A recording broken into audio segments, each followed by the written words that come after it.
I'm sorry. This isn't the original. I'm sorry. I know I said I'd be looking at the originals, but I watched this one on accident. This one's the remake. I'm sorry.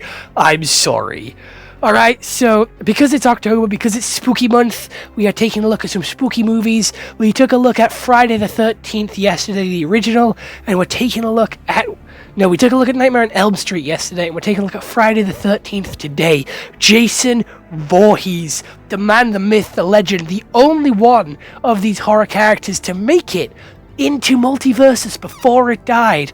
We are taking a look at the legend himself, Friday the 13th, the one which everybody says is an unlucky number, and the one that everyone says Halloween falls upon every October. To get the fucking idiots that can't remember, Halloween always falls on the last day of October because they're stupid. So without any further delay, let's take a look at the Friday the 13th from 2009, because I'm stupid and watched the remake instead of the original.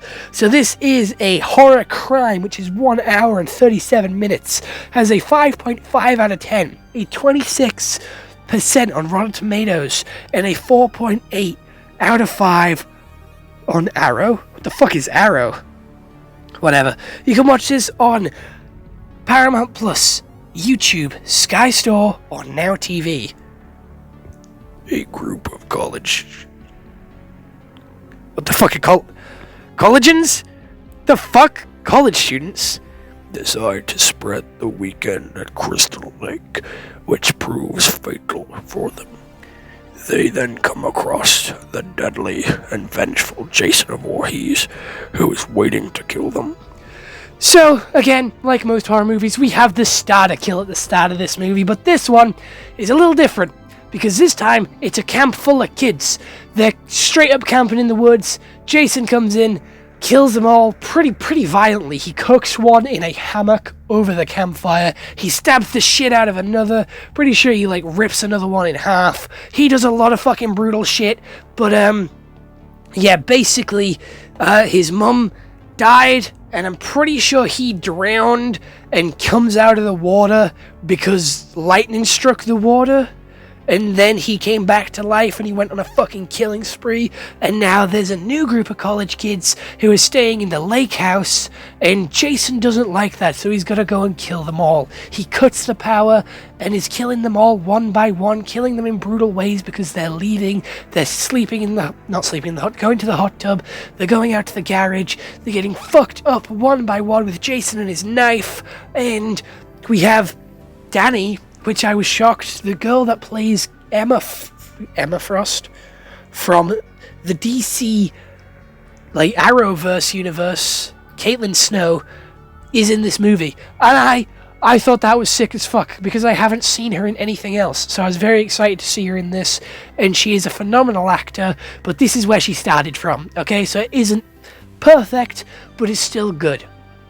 We have them go under the cabin and go see and find Jason's house, see his mum's dead head on the counter, which talks to him and tells him what to do. Don't think they actually hear it talk. I think it's all in Jason's head. But anyway, he continues to fight and kill.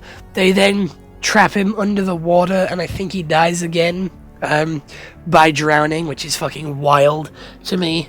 He drowns under the water. And that's the end of the movie. I think 2 of them survive in this one. I'm gonna be honest, a lot of people were in this movie and a lot of people died. I forgot to count. And plus, most of them you don't really care for because they're there just to die. Most of them are there just to die. This is another slasher movie, so this is another one of the movies which is how many people can we kill in an hour and a half? How many people can we kill in interesting, creative ways in an hour and a half? The story comes second. The kills come first. That's what this movie felt like. The action and the kills were the forefront of the director's minds. The stories were in the back, because the way that this is set up with Jason coming back to life from under the lake is wild, and with him talking to his mum as well as being able to he doesn't talk and he feels like he can move really fucking quickly. When he doesn't, he's just walking at like a regular pace. And I love Jason just for his iconic sound. His iconic sound of like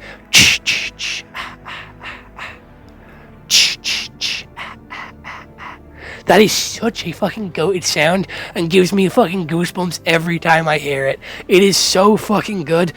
I love it. I have played a couple of the Friday the 13th games, and they're mid. But Jason is a fucking icon, a horror icon. His mask is fucking everywhere around Halloween, and even spotted by one of my favorite rappers, singers, whatever you want to call him, Diggy Graves. He wears a Jason mask, who I also listen to around Halloween because his songs are just so fucking good.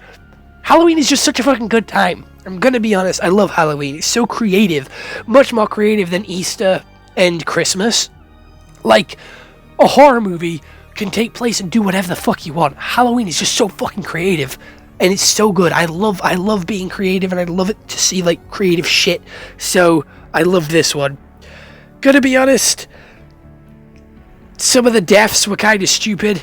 Some of them were really wild and out there. Like, someone got meat churned in like a grinding machine. Like, they got dragged into the wood chipper. That's what it's called, a wood chipper. I don't think he drowned. I think he got wood chipped at the end of the movie. Someone drowned. I promise you, someone drowned in this movie. The deaths, I'm getting confused because there's so many deaths of who died how.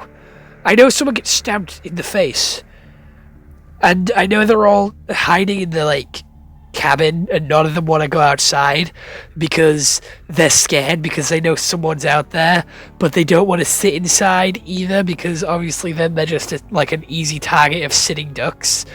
So I believe someone runs out to the weapon shed or the tool shed and gets fucking murked.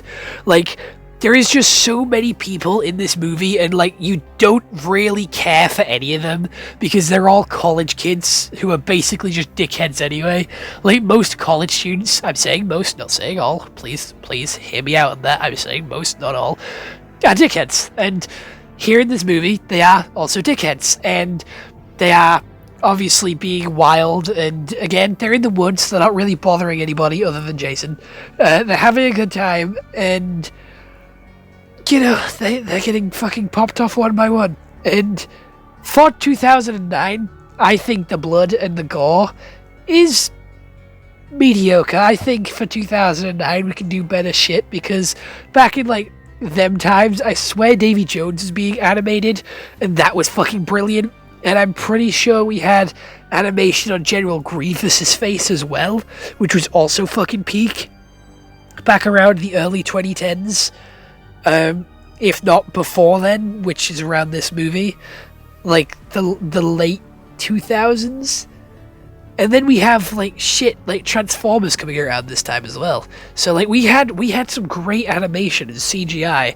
So I'm not too sure whether it's the budget for this one of why it looks so ass when they were dying and being wood chipped or drowned or cut in half or whatever. But this just wasn't my favorite. Again, it isn't very realistic. Like, it's someone coming back from the dead to go around and kill you in the woods. It's more realistic than Freddy, I'll give you that, but it's not as scary as what people make it out to be. Maybe I just need to watch the original and see how scary that one is. I am really sorry that, I didn't watch the original one, but maybe this next Halloween, all right? Maybe this next Halloween, because I'm pretty sure I've already planned out every day for this month. I want to do the 6 Final Destination movies. I want to do the 10 Saw ones, and then I also want to do the 10 Scream ones, which takes me up to basically the end of Halloween. So I do want to, like, I just don't have time to watch the original one this Halloween, but next Halloween, hold me at gunpoint, hold me at knife point. All right, I will watch the original for next Halloween. I promise you that. But the acting in this one is good. All right, it's good. It's not perfect. It's not brilliant, but it's good. Right? It's when acting got a little bit better, a little bit more like realistic. I'm going to be honest. Like, the way that they act in the 80s, 90s, there is a way they act. I can't put my finger on it, I can't put my tongue on it, but there is a way they act which is different to how you act nowadays in acting. Like, you can just tell it's from the 80s and 90s, and there is a pretty harsh cutoff point in like 2000, 2001, 2002, where it just changes and gets a whole lot better. Like, if you take someone acting from like Spider-Man, like the original Sam Raimi one, and then get someone acting from like, I don't know, The Breakfast Club, there is a pretty fucking big like difference in the acting style. And again, with this being the 2010 one, I think the acting is a lot better. But Jason is, again, quite menacing. He doesn't talk, he just stands there. He doesn't have any witty one-liners like Freddy has. He doesn't have to be funny, he doesn't have to be comedic, and there isn't too much comedy in this. Like, normally horror movies use a little bit of comedy to make it a little bit more light-hearted, and to sort of take away from some of the like serious moments to like show the like, you know, how serious these moments are, or to like build the tension or to break the tension. This movie doesn't really have any comedy, so it is pretty much straight murder pretty much most of the time. But other than that, I hope you all enjoyed this YouTube video. I'm going to give this movie a pretty respectable 7 out of 10, and I hope you all did enjoy. I'll see you all in the next one. Hope you all have an excellent day, and goodbye. Stay home and stay safe.